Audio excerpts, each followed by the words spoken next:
We'll talk in more detail about what's happening right now in the Pokrovsk direction, including with our guest Ivan Stupak, a military analyst and employee of the Security Service of Ukraine in 2015. Ivan is joining us now. Welcome to Freedom and Glory to Ukraine. Hello, thank you for the invitation. Let's probably start by describing the current situation in the Pokrovsk direction as of today. As I understand it, this isn't limited to just what's happening in Pokrovsk right now. From what I gather, Russian troops are now infiltrating there with several hundred of them present. Here, it's probably more appropriate to talk about the Pokrovsk-Mironorad agglomeration. So, what is the situation there right now? How many reserves has Russia pulled in, and how would you characterize what is happening on this section of the front? It's difficult, it's tough, unfortunately. Without exaggeration, without rose-colored glasses, we can say the situation is tough, very tough. Unfortunately, every day the situation keeps getting worse and worse in the city. Once again, I have to say the city and our defenders have done 110, 120, even 150% of what was required. The city has held out no matter what, enduring for almost or maybe even already 14 months. The Russian Federation has been trying to take it for almost a year straight, since September 2024, but they failed and lost time. Unfortunately, once again, the pocket inside, or rather the situation inside this pocket, is getting worse. The walls are closing in. At its widest point, the distance is about 5 kilometers. I'm not talking about the bottleneck right now. The neck of this encirclement is also about 5 kilometers, give or take. A little less or a little more. Inside, the situation is the same. And unfortunately, once again, every day there are signs that the situation is getting worse. And most likely, we have to admit we will have to leave it behind for our military to abandon some positions and move, let's say, to safer directions, because the lives of our soldiers are priority number one, without exaggeration, without unnecessary pathos. According to various sources, the Russian Federation has sent to Pokrovsk, at a minimum, based on the figures we have, about 100,000 people around the city.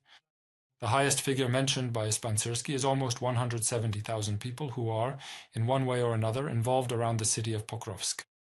Not all of them are taking part in the offensive. Of course, there are support units, medics, but as it was calculated across all units, the total comes to about 150,000 to 170,000 people. If we talk in general about what is happening now, can we say there are different assessments, and of course, now that we live in the age of social networks, all of this is essentially happening live, and there are often quite emotional judgments, loud statements, some even go as far as to talk about the collapse of the front, but it seems that such expressions are not accurate at this point, as far as I understand. The enemy has found a certain gap in the defense through which they are now seeping through, but it's too early to talk about any kind of collapse. Well, I agree with you. There is absolutely no talk of a collapse at all. What we're talking about is infiltration. What is infiltration? It's when 100 groups of Russian assault troops, each consisting of 2 to 3, at most 5 people, are deployed.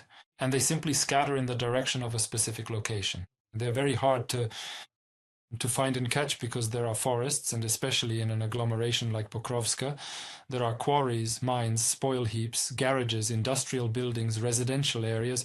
Of course, there are plenty of places for them to gather. And I know our military says there are times when they sit for weeks in utility tunnels, in basements, waiting for reinforcements. And then when 5, 10, 15 people arrive, they start to continue there, or rather, they begin new offensive actions, and this build-up gives them a certain advantage. That is, they can sit there for up to a week, maybe even longer, and in this way they infiltrate. Yes, there are minefields, yes, there are gas keys, barbed wire, but unfortunately, due to the sheer number of people, they have the opportunity to infiltrate, to accumulate, and to move forward again and again. I never tire of saying the city has fulfilled its task and continues to do so. First and foremost, our defenders, who carry the city on their shoulders, are helping us win time and ensuring that the Russian Federation loses time. We're not talking about people, we're not talking about equipment. Time is the most important thing that the Russian Federation is losing in its offensive actions. And again, we say that there is no collapse. Indeed, there are setbacks. Unfortunately, we admit there are setbacks. But a collapse in the sense that, for example, it once was the Russian Federation experienced in 2020 when they retreated from the Kharkiv region, there is definitely nothing like that now. And again, we say that the Russian Federation definitely has an advantage in manpower, definitely has an advantage in equipment. They simply arithmetically have more than Ukraine. They also definitely have more money, which they distribute to their mercenaries, including to encourage them to go to Ukraine, kill Ukrainians, and destroy our cities. And overall, yes, there is talk of quite significant losses. How would you characterize the losses the enemy is currently suffering, particularly in the Pokrovsk direction? Look, it really is very difficult to count. I won't throw around numbers because, once again, our military simply doesn't have time for that. They're still recording all the losses that the Russian Federation is suffering on all fronts, starting from the Kharkiv region, or rather the Sumy region, moving clockwise and down all the way to the Kherson region. So there hasn't been a breakdown by region yet, but there are figures coming from the Russian side, from Russian war correspondents, where they claim that during the assault on the city of Pokrovsk, the Russian Federation lost as many, or possibly even a bit more, soon it will be even more, people as it did during the assault on the city of Bakhmut. At that time, let me remind you, they lost about 20,000 people. That was the figure being discussed. It's impossible to calculate it more precisely. Why? Because only the Russian Federation has the exact numbers. They are advancing, they have the opportunity to capture new territories, and as a result, territories come under their control, where the bodies of our fallen soldiers lie, as well as the bodies of their own assault troops. And that's why it gives them the opportunity to manipulate the numbers, to hide or present the figures they consider necessary, and that's why there is no exact, precise number. But again, 13 months, even 14 months of assault operations indicate that we're not talking about just 2,000 to 3,000 people.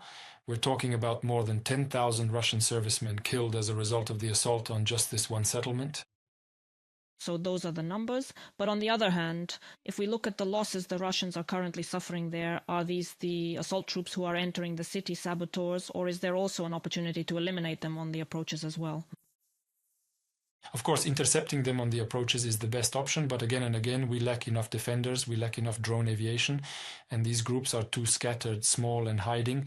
I think you've also seen plenty of those video clips where Russian soldiers are just wandering aimlessly across the fields alone, pretending, sometimes sticking out their tongues and lying still as if dead so the drone won't spot them, or trying to blend in, pretending to be a tree or some unremarkable part of the landscape. There are a lot of people like that. Unfortunately, this allows them to gain an advantage in offensive actions once again. Now, when our soldiers have the chance to spot them from afar, when they're preparing, when they're climbing onto vehicles, or when they're advancing in a mechanized assault in those classic scenarios, then of course it's possible to destroy them in advance. Yes, indeed, the situation there is very difficult right now. And we can see that the enemy is really pulling a lot of reserves and forces into that area. That's the situation as of today. Ivan, thank you for taking the time to join us.